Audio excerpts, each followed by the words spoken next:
Good afternoon, everybody. Nice to see you again.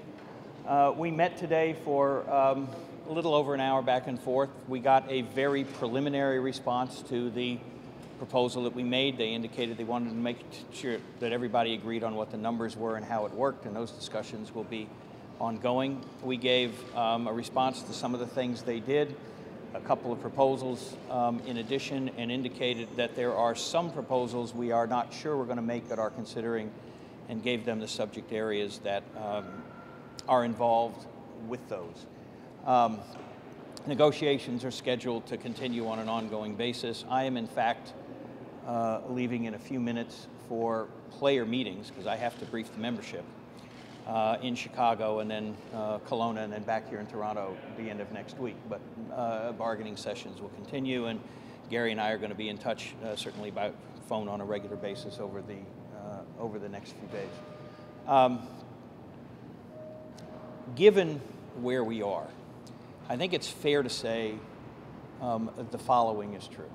First, what the players did is indicate to the owners that if there are issues remaining, they are club-specific issues.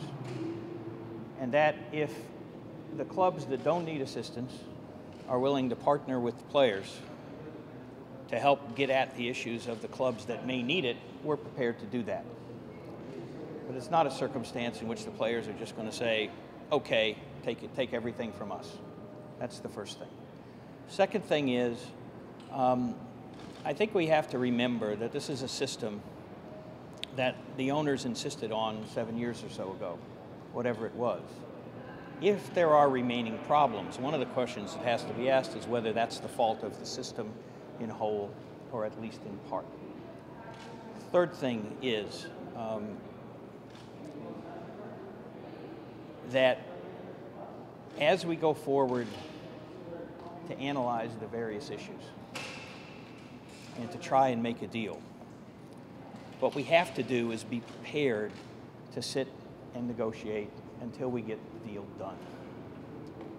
And it doesn't mean that every single person has to be in the room on every single meeting, but the parties have to be going at it regularly, and we're going to be doing that. I understand there were references made to the other sports, and I have a couple of things to say about that.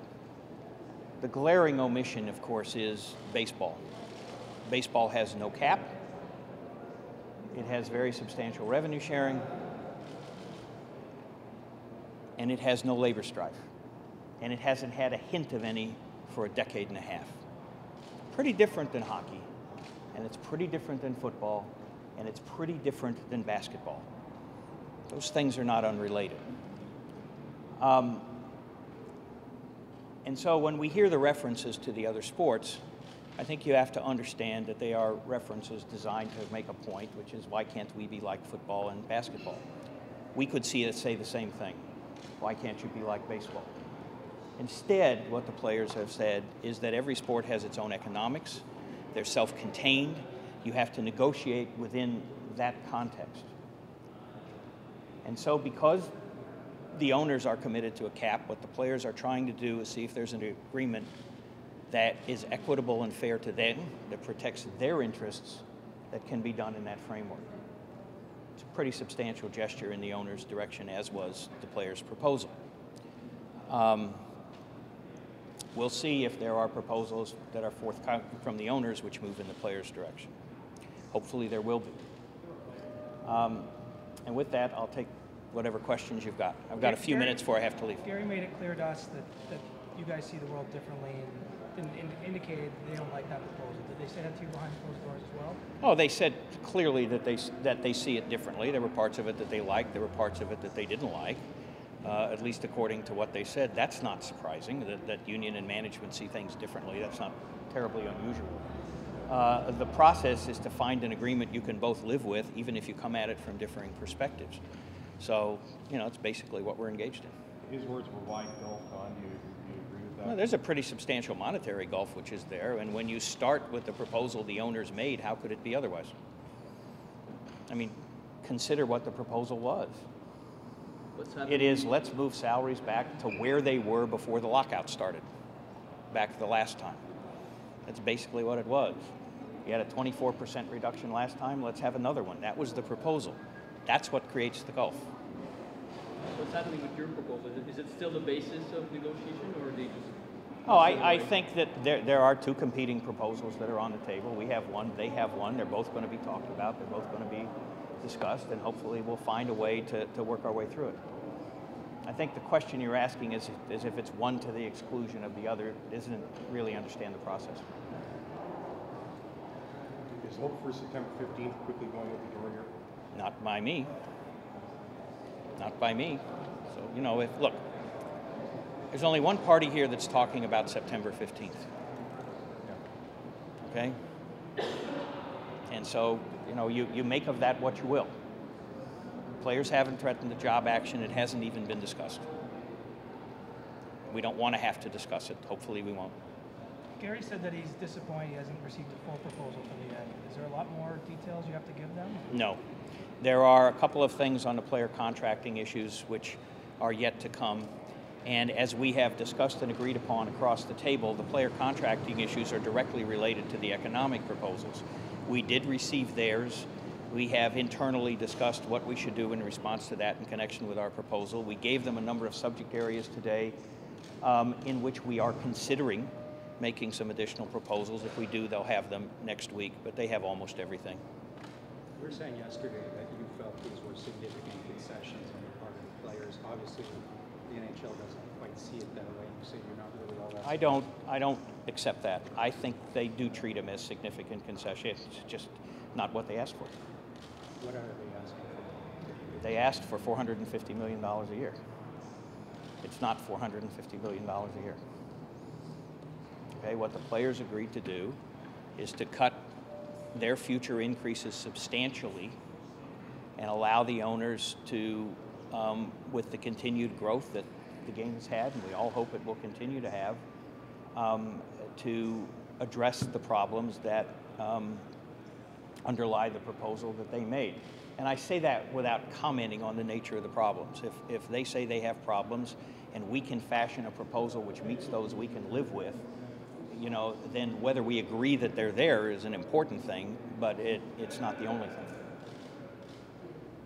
Don, if you're willing to work under a hard cap system and you're willing to take a lower share for some time on HRR, is that not one of the commonalities you would have talked about the other day? One would think. One would think. You know. Those are pretty significant negotiating points. That's what the players think. Yeah. You know, the question is whether the other side believes that or treats it seriously, and hopefully they do and will. You know, I've said this before to everybody, but many of you may have heard it. This is not a process in which you can involve each day or each negotiating session, or you can analyze it on the basis that it's a sporting event and somebody won or somebody lost, or you can draw particular conclusions from one or the other. It's a marathon, not a sprint. What leverage do players have to get their agenda across? Look, I'm not going to get into leverage points or not. I'm not going to discuss that kind of thing. All I can tell you is that the players understand and always have understood what the potentialities are here. How could they not, given what happened in this sport the last time and what happened in basketball and football? It looks pretty much like there's a playbook out there that people are following. Hopefully that's not the case. But so far, you know, there aren't very many differences. And players understand that, and if those eventualities arise, players will know what to do. Hopefully they won't. Do you feel like you have the side willing to negotiate with you, the other side? I'm not going to characterize or evaluate. It doesn't serve a purpose to do that. Don, in the eventuality of a lockout, has the union been advising the players to put away money? We have been advising the players to prepare for a couple of years for a worst-case analysis. You always do. You hope for the best, but you prepare for the worst. That's true in every negotiation. It's not specific to this one. And worst case in this case would be the whole season lost? No, beginning of a lockout. I'm not going to engage in that kind of speculation. Don, so their proposal's out there, yours is in front of them. What happens now? Does one side have to move off of their position? You continue to negotiate, and hopefully you find more common ground and things evolve. You know, it doesn't make sense to play the game that you have to, or he has to, or I have to, or he can't, or she can't, or whatever. Those things in my mind are artificial. So what does that mean? It means you keep at it. It means you keep at it. Well, what do you talk about? You talk about everything that's in front of you. You know, and you hope that over time you find a way to have more common ground than you have today. That's what you do. You know.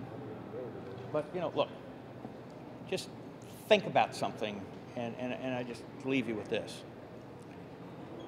This is an industry in which the owners insisted upon and got enormous concessions from the players last time, with the stated expectation that would fix things. Well, their position now is it didn't fix things. Okay, so the question then becomes, what do you do about that? And from the player's standpoint, it does not necessarily follow that you say, okay, so the players get paid a lot less. That's what we should do. And when you look at the cap sports generally, and you see that the same demands are made in sports in which there are no financial issues even anybody hints about, like football, or in the ones in which they do, it doesn't appear that one necessarily follows from the other all the time. And so you have to find other approaches to come to common ground. I still would like to believe that we will. Okay?